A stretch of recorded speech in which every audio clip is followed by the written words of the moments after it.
ป่าซาลาวใต้ผัวทา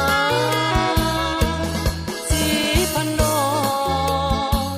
จงมุกน้ำก้าวไปรวมใจสร้างบ้านแปลงเมืองให้หุ่งเฮืองอยู่เย็นสุขีดินแดนที่ฮักแห่งนี้จงอยู่สุขีวัฒนาถาว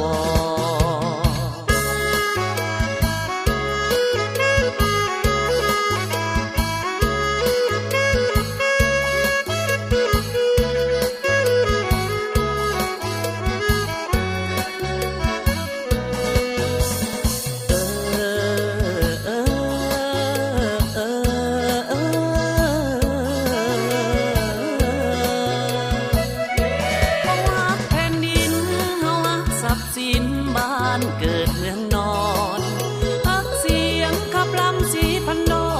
นพักเสียงขับลำสีพันดอนเมนได้จากจรก็บ่ลืมไหล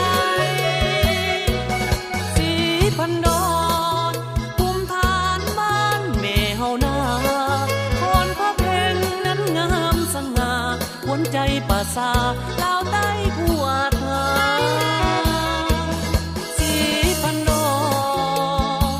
จงบุกน้ำก้าวไปรวมใจสร้างบ้านแป